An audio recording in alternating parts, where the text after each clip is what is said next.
آپ کی ذلتیں عزتوں میں تبدیل ہو جائے گی. قرآن کی تلاوت کرو گے ناکامیاں کامیابیوں میں تبدیل ہو جائے گی. قرآن کی تلاوت کرو گے دشمنوں کو اللہ تمہارے قدموں میں جھکائے گا. دشمن کتنا بھی بلند ہوگا وہ نیچے ہوگا اور تم اوپر نظر آؤ گے.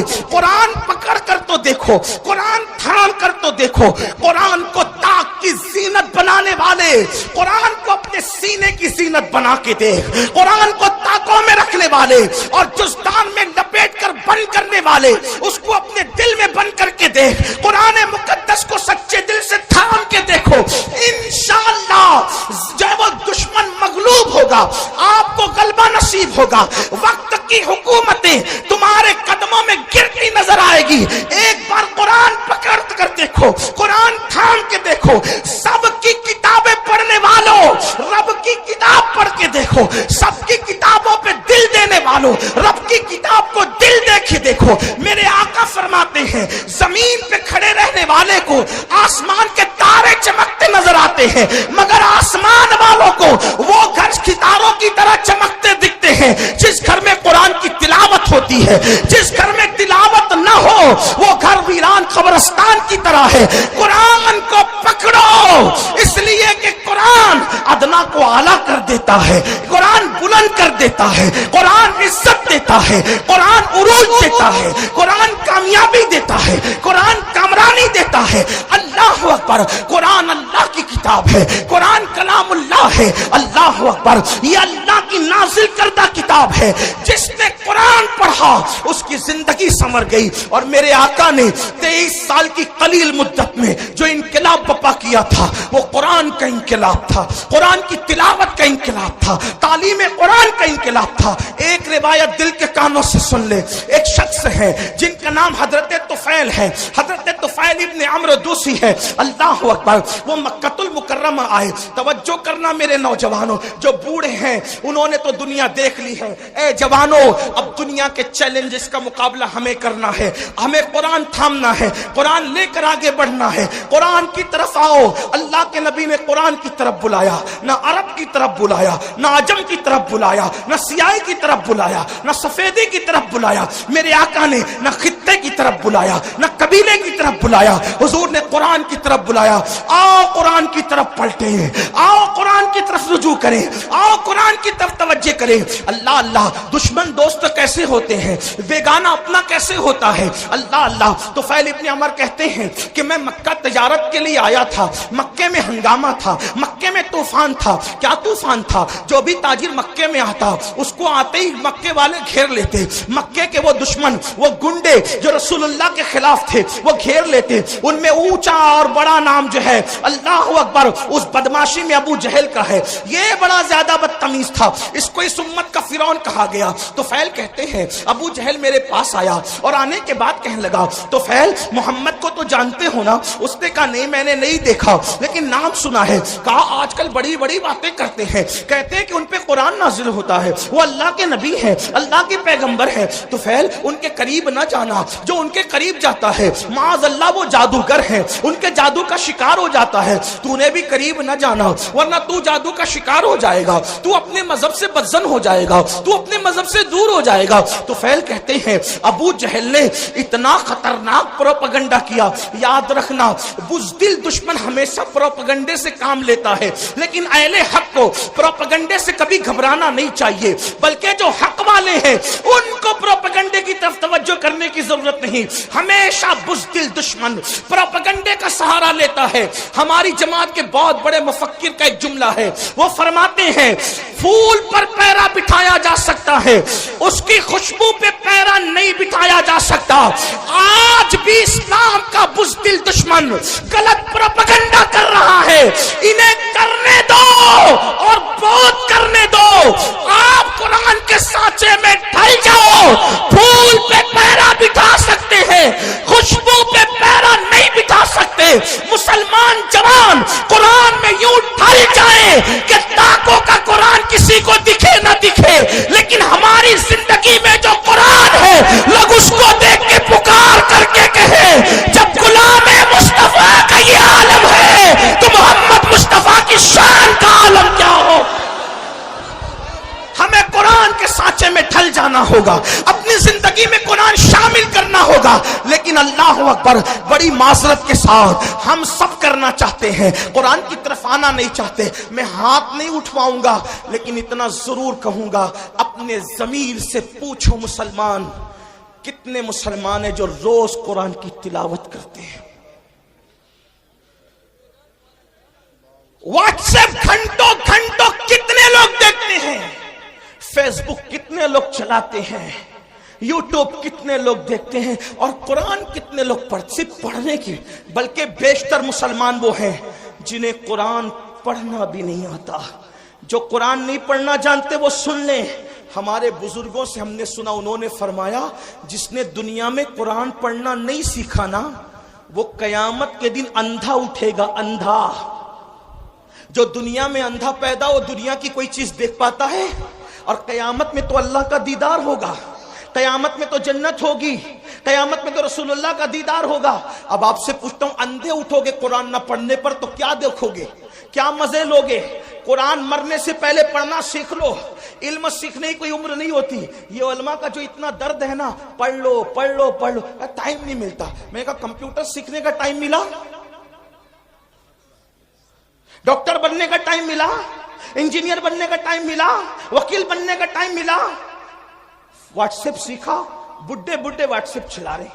اچھا نہ, اچھی بات ہے, کوئی میں وہ نہیں کرتا, لیکن بڈھے واٹس ایپ چلا رہے تو تنگ کیے ہوئے جن کے پاس نمبر ہے, ہر 2-4 منٹ پر کچھ نہ کچھ ڈالتے رہتے, کیونکہ کوئی کام ہی نہیں. وہ بڑے بوڑھے, معاف کرنا, بڑی عجیب بات ہو گئی ہے.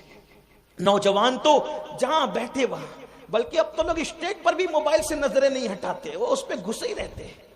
حالانکہ فرمایا گیا جب رسول اللہ کی بات ہو رہی ہو تو اس بات کا احترام ایسے ہی کیا جائے جیسے اگر حضور ہمارے سامنے ظاہر میں موجود ہوتے تو ہم حضور کا کتنا احترام کرتے.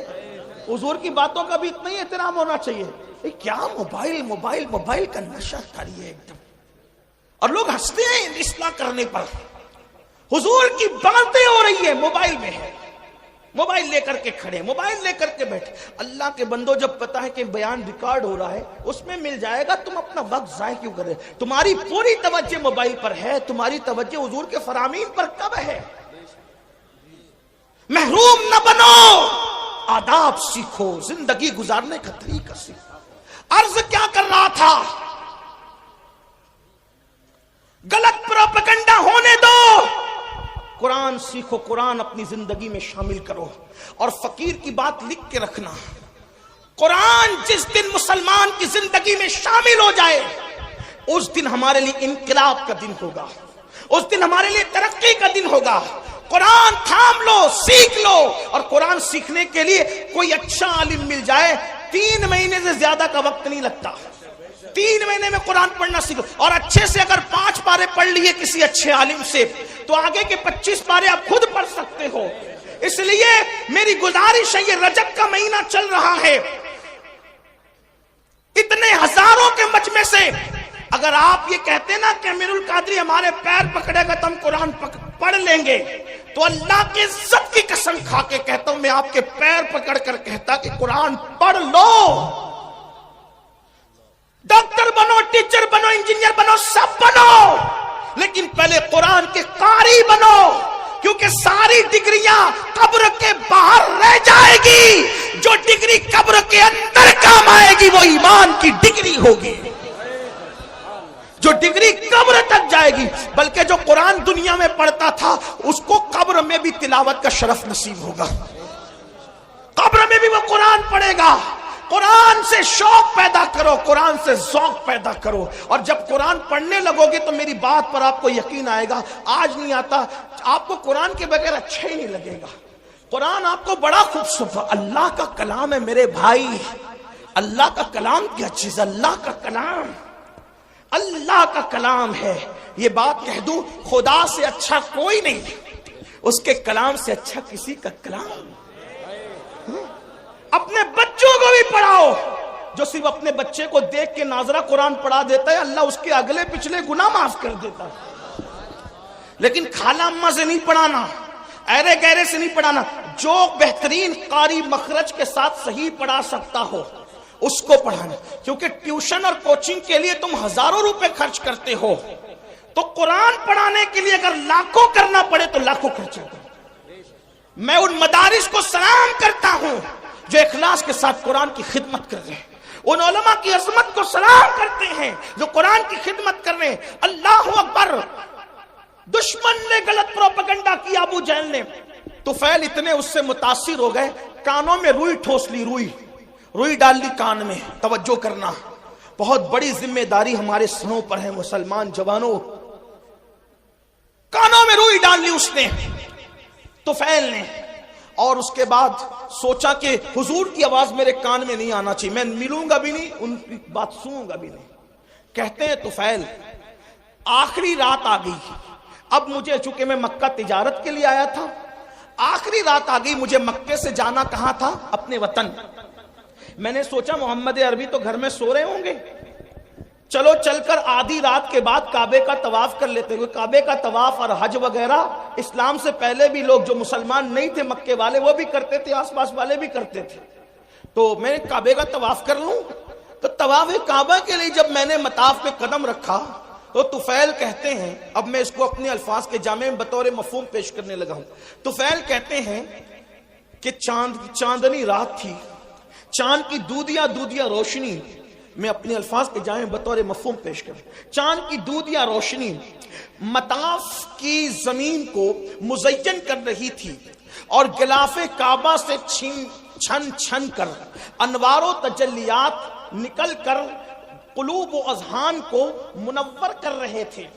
ایسے میں ایک دلکش سی آواز، ایک سریلی سی آواز، اس آواز کا کیا کہنا جسے لہن داؤدی بھی رشک کی نگاہ سے دیکھے۔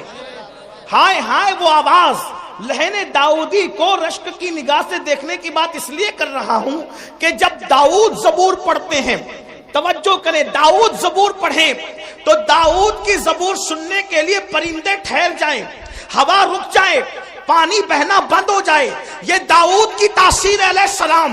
لیکن جب محمد الرسول اللہ کی آواز نکلے تو خالق کائنات، خلاق کائنات، کائنات کو پیدا کرنے والا خداوند قدوس اس آواز کا مشتاق ہے، مشتاق۔ اللہ اکبر! اسی لیے تو دیکھیں ان کے چہرے کا بھی اشتیاق ہے، اور ان کی آواز کا بھی اشتیاق ہے، اور ان کی ملاقات کا بھی اشتیاق ہے۔ اسی لیے تو قرآن میں جگہ جگہ ہے، قل یا ایھا الکافرون قل هو اللہ احد قل ان کنتم تحبون اللہ۔ اللہ اکبر! اللہ اللہ! جگہ جگہ قل کیوں ہے؟ یعنی محبوب آپ فرما دے، محبوب آپ فرما دے، محبوب آپ فرما دے۔ یا اللہ پاک، کلام تیرا ہے اور تو کہتا ہے آپ فرما دے، یہ آپ سے کیوں سننا چاہتا ہے تو استاد زمان بڑے خوبصورت لب و لہجے میں اس کی عقدہ کشائی کرتے ہیں اور کہتے ہیں قل کہہ کے اپنی بات بھی، قل کہہ کے اپنی بات بھی لب سے تیرے سنی۔ اللہ کو ہے اتنی تیری گفتگو پسند، اللہ کو ہے اتنی تیری گفتگو پسند۔ طفیل کہتے ہیں خوبصورت سی آواز میرے کانوں میں آ گئی، میں نے سوچا آواز اتنی خوبصورت ہے تو آواز والا کتنا خوبصورت ہوگا، آواز والے کا انداز کیا ہوگا۔ آواز خوبصورت، کلام خوبصورت، اس کا چہرہ بھی تو دیکھیں۔ طفیل کہتے ہیں میں بےتاب ہو گیا، میں بے قرار ہو گیا، اپنے آپ پہ قابو نہ رکھ سکا، اور میں دوڑ کر کے گیا تو میں نے کیا دیکھا کہ حضور ہی تھے جو نماز میں تلاوت کر رہے تھے، اور میرے کان اس طرف متوجہ ہو گئے۔ میں نے سوچا یہ شاعری بھی نہیں، یعنی نظم بھی نہیں، یہ نثر بھی نہیں، نہ نظم ہے نہ نثر ہے، اس لیے کہ اللہ اکبر، نظم کہیں تو کیسے کہیں، نثر کہیں تو کیسے کہیں، وہ سخن ہے جس میں سخن نہ ہو، وہ بیان ہے جس کا بیان نہیں۔ جب بندے کے کلام کی یہ شان ہے تو اس کے بنانے والے خدا کی شان کا عالم کیا ہوگا۔ آپ دیکھتے چلے جائیں، اس کا کوئی جواب ہے، والتین والزیتون وطور سینین وہذا البلد الامین۔ یہاں ردیف و قافیے کی ساری رانائیاں قربان ہو رہی ہے۔ اللہ اللہ، آئے کہاں سے لائے کلام، والتین والزیتون وطور سینین وہذا البلد الامین لقد خلقنا الانسان فی احسن تقویم ثم رددناہ اسفل سافلین الا الذین آمنوا وعملوا الصالحات فلہم اجر غیر ممنون فما یکذبک بعد بالدین الیس اللہ باحکم الحاکمین فلا صدق ولا صلی ولكن كذب وتولى ثم ذهب الى آلہ یتمطى اولا لك فاولا ثم اولا لك فاولا. یہ رعنائیہ تو دیکھے کروڑوں ردیف و قافیے بھی حیرت سے تک رہے ہیں کہ آخر اس کلام کو کہے تو کیا کہے. فصحا عرب کے بڑے بڑے تیرے آگے یوں ہے دبے لچے کوئی جانے منہ میں سوال ہی نہیں بلکہ جسم میں جان. لا ردیف اور قافیے کی یہ رعنائیاں، لیکن نہ ہم اس کو ردیف کہتے ہیں نہ قافیہ کہتے ہیں. قرآن کی رعنائیاں کیا ہے؟ اللہ اکبر. بہرحال اللہ اختصار دیکھیں تو یہاں تک انا اعطیناک الکوثر فصل لربک وانحر ان شانئک هو الابتر. اختصار کی انتہا ہے والعصر ان الانسان لفی خسر الا الذین آمنوا وعملوا الصالحات وتواصوا بالحق وتواصوا بالصبر. اللہ اور معنی کا حال یہ توجہ کرے، کسی کے کلام میں اتنے معنی نہیں. توجہ ہے آپ کی، جس کے رب کے کلام میں معنی. قرآن کا نزول بند ہو گیا، قرآن کا نزول بند ہو گیا، معنی کا نزول آج بھی غلاموں کے دل پہ ہو رہا ہے.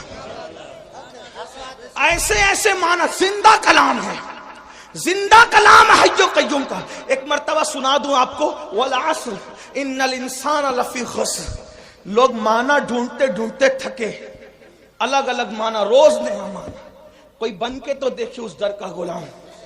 ایک بار حضرت ابی بن کعب نے تلاوت کی والعصر ان الانسان لفی خسر الا الذین آمنوا وعملوا الصالحات وتواصوا بالحق وتواصوا بالصبر. پوچھا کہ اس کا مطلب کیا ہے؟ مطلب تو بہت تھے، اس دن بیان یہ کیا والعصر زمانہ مراد ہے محبوب کا زمانہ ہے.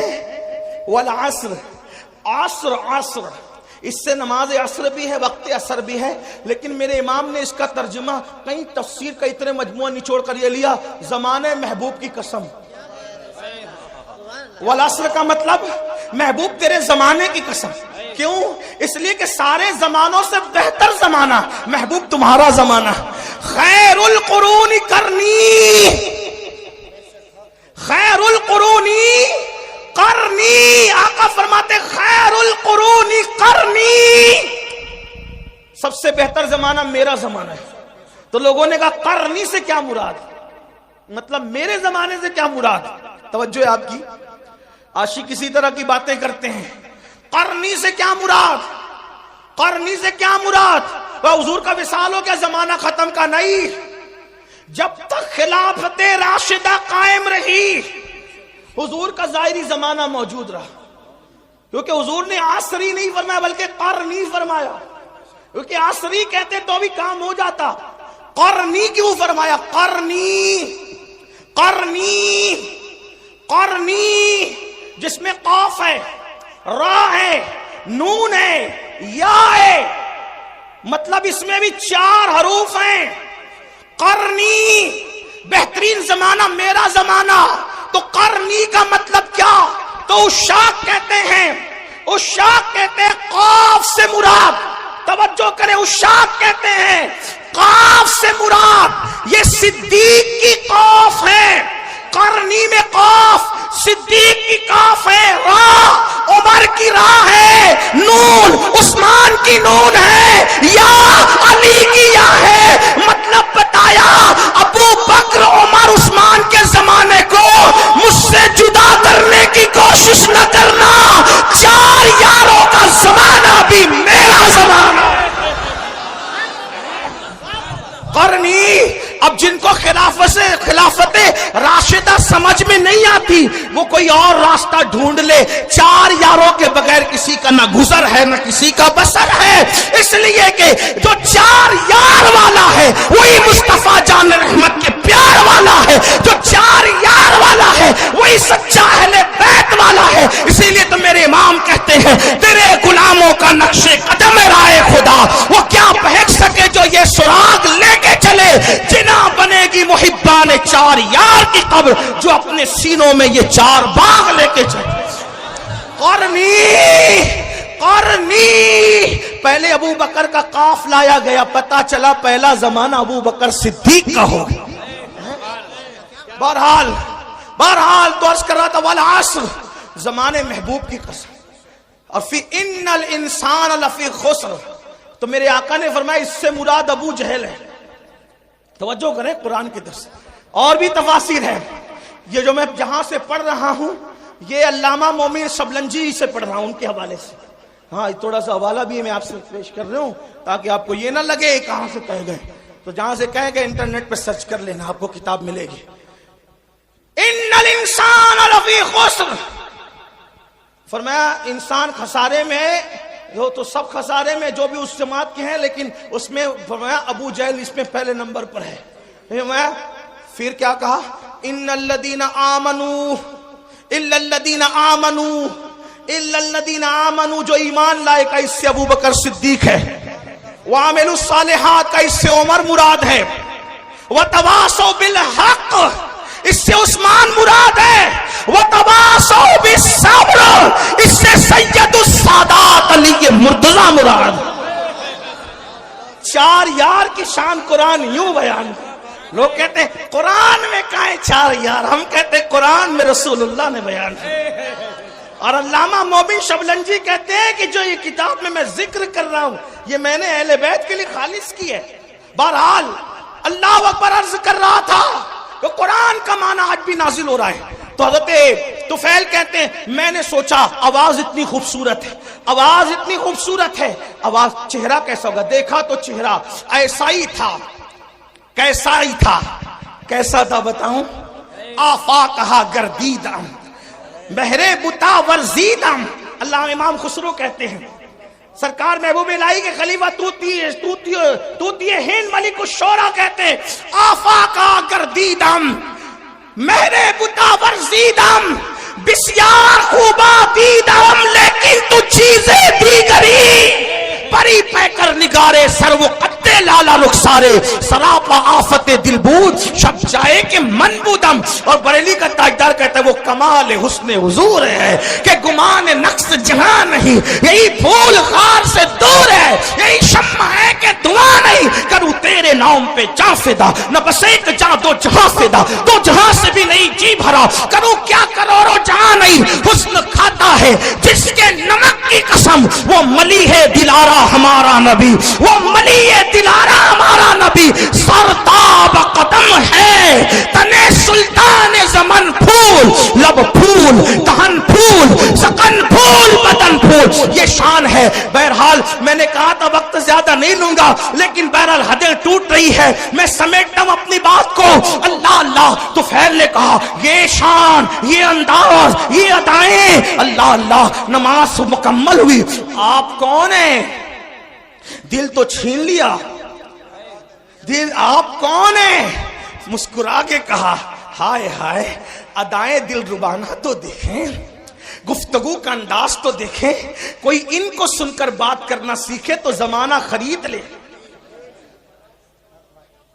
زمانہ خرید لے. اگر ان کی گفتگو سنتا نا عزیز مصر تو یوسف کا خریدنے والا خود یہاں بک جاتا. ان کو دیکھ لیتی نا مصر کی عورتیں تو انگلیاں کاٹنے کی بجائے اپنے دلوں پہ چھریاں پھیر لیتے. یہ کیسے تھے اور کیسے ہیں اور کیا ہیں, اس کو مولانا جمیل الرحمان کے 2 مصرے پہ قصہ مکمل کرتا ہوں. کہتے ہیں کیا حسن ہے سید ابرار تمہارا, اللہ بھی یہ طالب دیدار تمہارا. اور کیوں دید کے مشتاق نہ ہو حضرت یوسف, اللہ کا دیدار ہے دیدار تمہارا, اللہ کا دیدار ہے دیدار تمہارا. کیا حسن ہے کیا جمال ہے. زلفیں اگر آ جائیں چہرے پر, توجہ کریں, زلفیں اگر آ جائے چہرے پر تو قرآن واللیل کا ترجمہ بن قرآن مقدس واللیل گنگنانے لگے. اور جب زلفیں سور کر پیچھے چلی جائیں تو قرآن والضحیٰ کہتے ہوئے نظر آئے. اگر خرام ناز کرے مکے کی گلیوں میں تو قرآن کہے لا اقسم بہذل بلد، کھائی قرآن کھا کے گزر کی قسم، اس کفے باقی حرمت میں لاکھوں سلام. ہائے ہائے ہائے اللہ اکبر. حال یہ ہے اگر مسکرا دے تو وہ نجم کی تفسیر بن جائے، اگر زلفیں بکھر جائے قرآن کی آیتوں کی تفسیر ہو جائے. علامہ عبد الرحمن جامی کہتے ہیں آیات قرآن ابرویت گیسوئے قرآن، تفسیر قرآن گیسویت، آیات قرآن ابرویت، تفسیر قرآن گیسویت، روئے تو قرآن ماں ایمات ہوئی ایمات ہوئی. کہتے ہیں آپ کی بھویں آپ کی ابرو قرآن کی آیتیں ہیں میرے لیے تو، اور آپ کی زلفیں تفسیر قرآن کی. اور کہتے روئے تو قرآن ماں، میرا قرآن تو آپ کا چہرہ ہے. ایمات ہوئی ایمات ہوئی، آپ بھی ایمان ہے، آپ بھی ایمان ہے. اور بریلی سے عبد الرحمن جامی کا ترجمہ یوں ہوتا ہے اللہ کی سرتاب قدم شان ہے یہ، انسان ہے انسان، وہ انسان ہے یہ. قرآن تو ایمان بتاتا ہے انہیں، ایمان یہ کہتا ہے میری جان ہے. لَكَ بَدْرٌ فِي الْوَجْهِ الْأَجْمَلِ حَتْحَالِ مَعْزُ الْفَابَرِ اجل، تورے چندن چندرو پرو کنڈل رحمت کی بھرن برسا جانا. کون ہے آپ کون ہے؟ تو کہا میں محمد ہوں. فرمایا میں محمد ہوں. بھیا بیٹھو، تھوڑا ٹائم بچا لو، سردی کا خیال کرو، لوگوں کی ضرورت کا خیال. اللہ عمر دراز دے آپ کو. تھوڑا نعرے سے تھوڑا ٹائم میرا بچے، کوئی نعرے سے مجھے اختلاف نہیں، حدود شرع میں رہ کے جو لگاؤ لگا سکتے، لیکن میرا ٹائم بچا جائے، جلدی ختم کرنا ہے. بہت دیر سے بیٹھے. ہاں بہت سارے لوگ اپنی حاجتوں کو روک بیٹھے ہیں اور وہ اس انتظار میں ہے کہ بیان مکمل ہو تو ووٹ. یہ میری قوم کی وفاداری کی انتہا ہے، میرے دل کی گہرا. آپ ہی نہیں پورے ہندوستان کا یہی حال ہے ہماری قوم کی وفا کا. اللہ آپ کو کسی کا محتاج نہ رکھے، اللہ آپ کی تقدیر کا ستارہ جگائے. جس طرح نبی کے نام پہ یہاں بیٹھے ہیں، جنت میں نبی کے ساتھ اس طرح بیٹھنا نصیب ہو جائے انشاءاللہ. فقیر کے دل کی گنہگار بہت ہوں، بدکار بہت ہوں، لیکن نسبت کی وجہ سے دعا کر رہا ہوں کہ خدا اس بارگاہ عرش مقام کے ساتھ بیٹھنا نصیب کرے. کون ہے آپ؟ کہ میں ہی تو محمد ہوں. آپ بھی محمد ہیں. کیا پڑھ رہے تھے؟ کہ یہ اللہ کا کلام ہے. اور کہا آپ کس چیز کی دعوت دیتے ہیں؟ کہ نماز پڑھو. پہلی بات کیا کی؟ ایمان کے بعد نماز پڑھو. اس وقت بھی نماز ہی کی دعوت تھی. ایمان کے بعد آج نماز نہیں. سب پڑھیں گے مولانا نماز نہیں پڑھنا. اور حضور علیہ السلام فرماتے ہیں جو نماز نہیں پڑھتا میں اس سے بیزار ہوں. حضور بیزار ہے. کچھ کر لیں آپ. بلکہ یہاں تک فرمایا جس کی نماز نہیں اس کا دین نہیں. یہاں تک فرمایا. حدیث تعویل کی گئی ہے حدیث کی، اس کا وہ یہ ہاں وقت نہیں. فرمایا بے نمازی کے ساتھ بیٹھو گے اس پہ لعنت برستی آسمان سے. فرمایا بے نمازی کو زکوٰۃ تک نہ دو. اگر بے نمازی پریشان ہے غریب ہے اس کو زکوٰۃ تک نہ دو. یہاں تک فرمایا. میرے آقا کے دیوانوں، اللہ کے بندو، کچھ ڈرو خوف کرو. یہ کس نے سبق پڑھا دیا کہ نماز کے بغیر بھی آپ جنت میں جائیں گے؟ مرنے کے بعد آنکھ کھلے گی. جلسے کا جہاں اور ہے، قیامت کا جہاں اور ہے. ہاں شاعری کی دنیا اور ہے، حدیث کی دنیا اور ہے. آپ یہ جو بہت سینہ سپر ہو کے کہتے ہیں نا کہ میں جنتی، میرا جنت میرے باپ کی، میرے بھائی اللہ سے ڈر، جن کو رسول اللہ نے جنت کی بشارتیں دی تھی وہ رویا کرتے تھے. نماز پڑھو، نماز مسجدوں کو آباد کرو، توبہ کرو بے نمازی پن سے. اور فرمایا نہ ایمان لے آؤ، نماز کی دعوت. بدکاری سے بچو، رشتہ داروں کے حقوق ادا. فرمایا کتنی اچھی تعلیم ہے آپ کی. تو ویل نے کہا کتنی اچھی تعلیم ہے آپ کی. وہ فرمایا یہی تعلیم ہے. وہ ابو جہل تو وہ گنڈا گردی کر رہا تھا، آپ کے خلاف بہکاتا تھا. حضور نے فرمایا کہ اس کی اپنی بات ہے، لیکن میری بات یہ کہا جو آپ کہتے ہیں اگر وہی حق ہے مجھے بھی مسلمان بنا دے. تو فیل قرآن سن کے مسلمان ہے. اس کی حضور اب اپنے وطن جانا چاہتا ہوں، کوئی نشانی دے دے. سرکار نے پیشانی پہ ہاتھ لگایا تو پیشانی چمک اٹھی. لے جا، اس کی روشنی نکل رہی ہے. کہا حضور میری قوم اتنی توہم پرست ہے، کہے گی کہ اسلام قبول کیا تو برس کا نشان آ گیا تو وہ اور بدزن ہوگی. فرمایا یہ نشانی مجھے ہاتھ پہ دے دے. حضور نے ہاتھ پہ ہاتھ لگایا تو ہاتھ روشن ہوا. ہائے ہائے ہائے. ہمارے بزرگوں نے صوفیہ فرماتے ہیں کسی کا رومال استعمال نہیں کریں، ورنہ جس کا ہے اور اس کے درمیان بغض پیدا ہو سکتا ہے. صوفیہ کا قول ہے، حدیث میں نہیں ہے. تو میرے بھائی میں تو محبت بڑھانے آیا ہوں، ایسا ظلم نہ کرو. محبت میں آپ دے رہے ہو لیکن میں تو چاہتے بڑھانا. حضور نے فرمایا جس سے محبت کرو گے قیامت میں اس کے ساتھ رہو. ان علماء اور سیدوں سے محبت کیوں نہ کر لوں کہ اپنا بھی بیڑا پار ہو جائے. ہاں، اور نشانی دے دی ہاتھ پہ.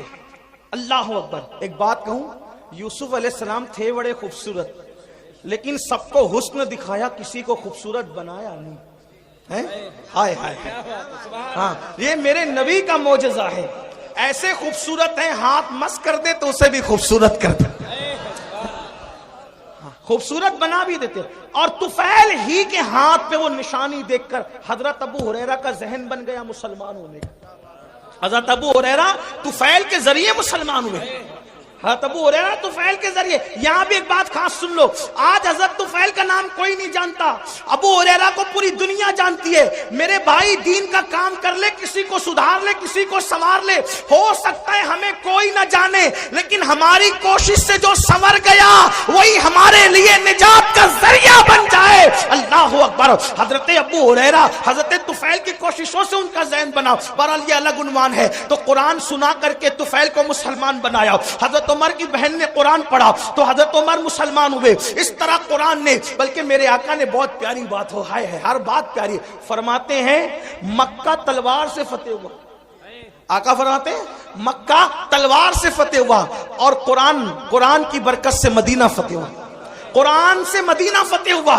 مکہ تلوار سے، حالانکہ تلوار چلی نہیں، لیکن بہرحال تلوار کا خوف تھا ان لوگوں کو. اللہ اکبر. فرماتے ہیں لیکن مدینہ قرآن سے فتح ہوا. پتہ چلا قرآن فاتح ہے، تلوار سے بڑا کام قرآن کرتا ہے. قرآن کے قریب کرو، محنت کرو، مشقت کرو، لوگوں کو قرآن کے قریب لاؤ. لیکن خود ہی قرآن نہیں پڑھتے تو دوسروں کو کیا قرآن سناؤ گے؟ تو آقا نے فرمایا کتاب اللہ کی کتاب پکڑ لو. اور میرے آقا علیہ الصلوۃ والتسلیم کے غلاموں، اگر قیامت تک زندہ رہنا ہے تو قرآن پڑھو، قرآن پر عمل کرو. اس لیے کہ آج اگر حسین گھر گھر ہے، حسین ہر جگہ ہے، حسین نگر نگر ہے، حسین ڈگر ڈگر ہے، حسین زبان زبان ہے، حسین دل دل ہے، تو لوگ زندگی میں قرآن نہیں پڑھتے. میرے حسین نے تو بات شہادت قرآن پڑھ کر کے سنایا اور بتا دیا میرے گلے کا تعلق جسم سے کٹ چکا ہے، لیکن اب بھی میرا تعلق قرآن سے ختم نہیں ہوا ہے. اور آقا نے یہ بات پہلے بیان کی تھی، کتاب اللہ و عطرتی اہل بیتی. میں اللہ کی کتاب اور اہل بیت چھوڑ کے جا رہا ہوں، میری اہل بیت میری اولاد کو چھوڑ کے جا رہا ہوں. فرمایا یہ دونوں جدا نہیں ہوں گے. فرمایا جدا نہیں ہوں گے، یہ دونوں یہ کبھی جدا نہیں ہوں گے. قرآن اور اہل بیت ہمیشہ ساتھ ساتھ رہیں گے. اسی لیے آپ دیکھیں سر جدا ہو گیا، قرآن سے تعلق ختم نہیں ہوا. اہل بیت کا دامن پکڑو، اہل بیت کا. لیکن بات آگے بڑھانے سے پہلے ایک بات کہہ دوں، ایمان لگتی گئی. اہل بیت سے محبت کا مطلب یہ نہیں کہ صحابہ کو گالیاں دو. ہاں، اچھی طرح خیال رکھنا، اس لیے کہ اہل بیت کے فضائل ہمیں کالے سینے والوں سے نہیں ملے. اہل بیت کے فضائل ہمیں صحابہ کرام سے ملے.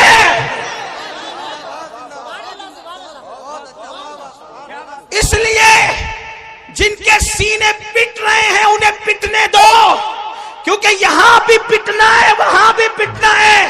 یہاں خود پیٹ رہے ہیں، وہاں فرشتے پیٹیں گے. کیوں؟ کیونکہ یہ سینہ چار یاروں کی محبت سے جو خالی ہے وہ پٹنے کے قابل ہے. اور الحمدللہ سچا سنی یہاں بھی پھولوں میں ہے، اور اہل بیت کے صدقے وہاں بھی پھولوں میں ہے.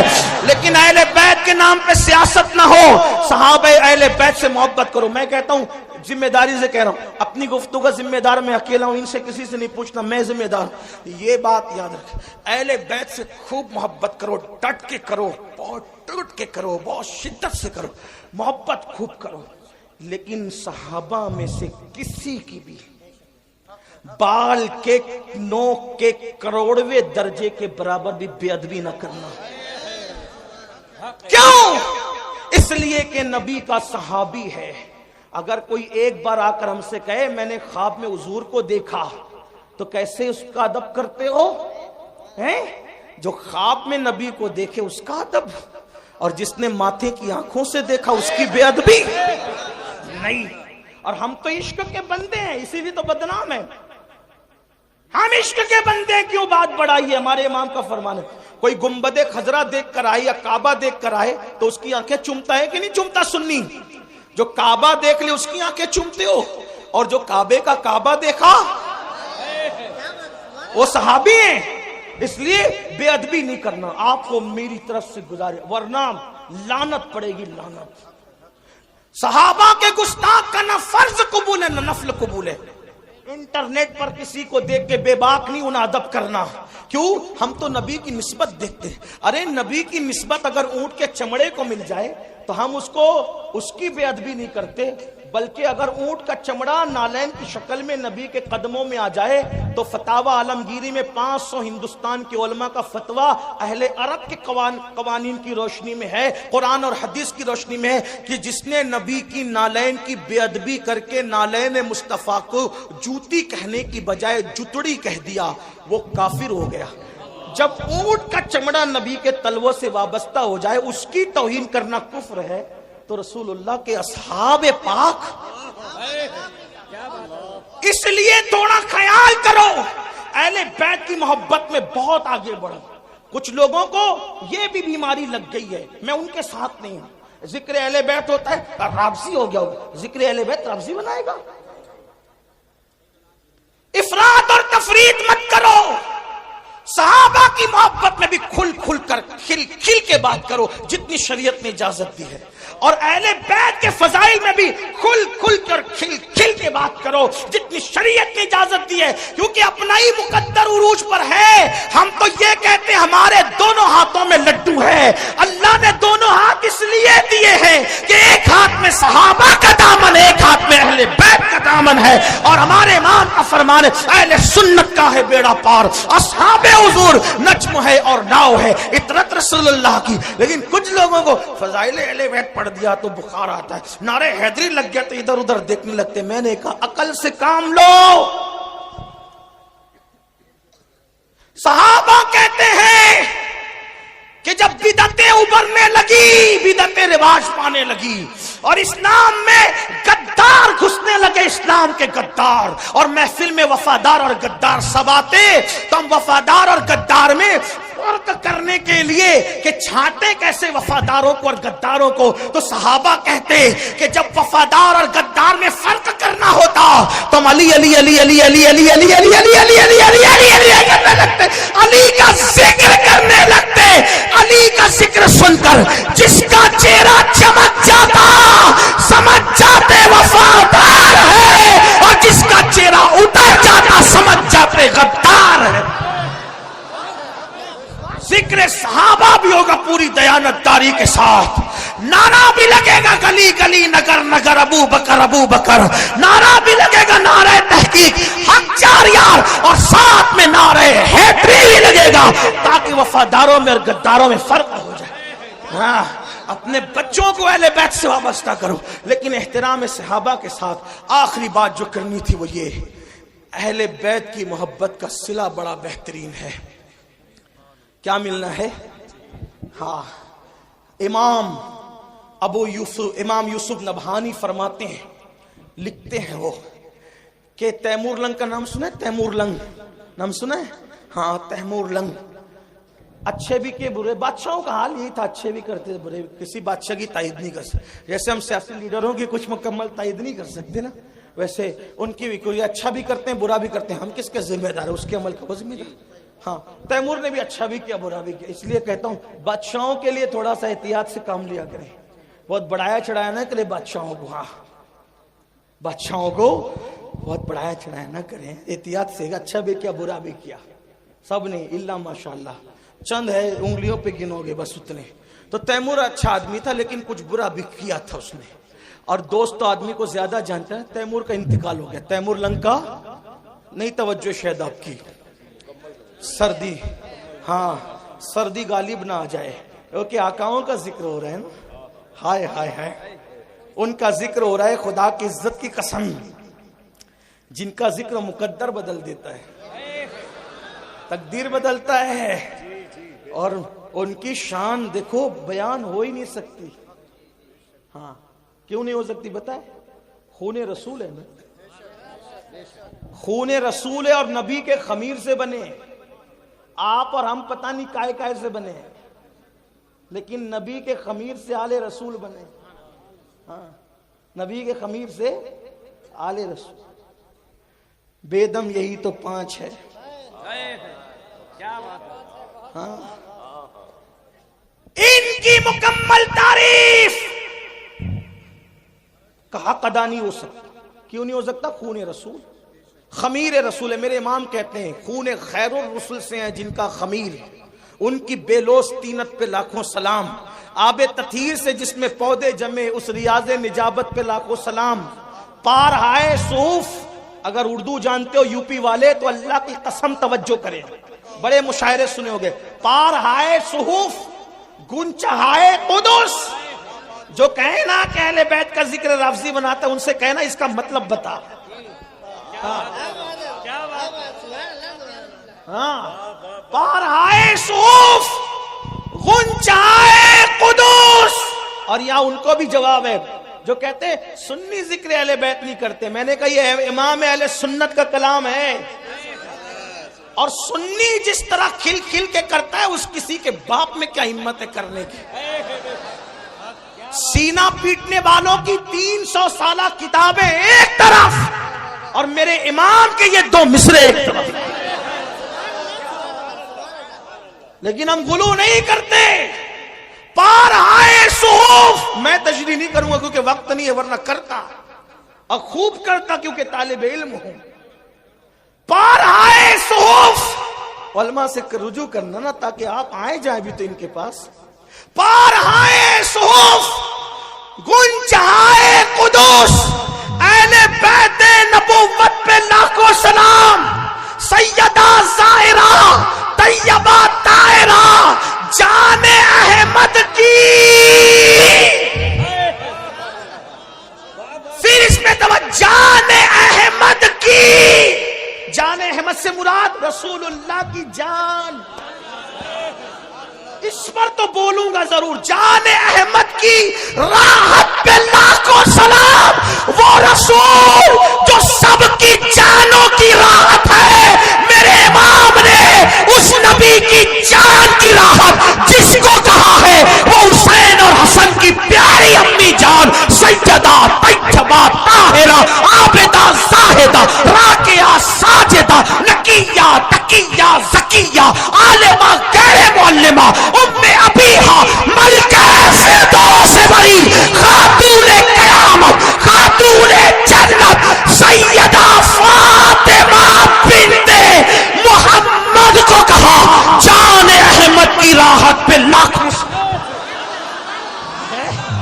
کون کہتا ہے کہ مسلک اعلی حضرت والے اہل بیت بیان نہیں کرتے؟ اعلی حضرت نے کہا نا جان احمد کی راحت، جان احمد کی راحت۔ کیا بات ہے میرے امام تیری، طوطی اصفہاں سن کلام رضا، بے زباں بے زباں بے زباں۔ اے رضا جانے العادل، تیرے نغموں کے نثار بلبلے باغے مدینہ، تیرا کہنا کہ ہم نے کہا فضائل اہل بیت اور صحابہ بیان کرنے کے لیے ہمیں دائیں بائیں دیکھنے کی ضرورت ہی نہیں۔ جیسے ہمارے لیے فتاوی رضویہ فقہی مسائل اور حدیث میں رہنمائی کرتا ہے، وہی فتاوی رضویہ تو صحابہ اور اہل بیت میں بھی رہنمائی کر رہا ہے۔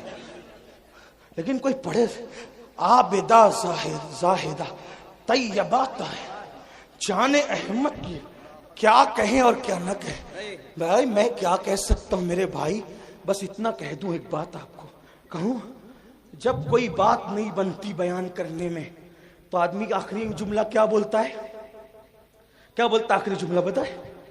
کیا بولتا ہے؟ آپ کیا بولتے ہیں؟ آپ کیا بولتے نہیں پتا؟ ہمارے مہاراشٹر میں بولتے ہیں کھانا کیسا بنا، کیا بولتے ہیں؟ ارے کیا بات ہے یار، مطلب ساری لغت ختم ہے.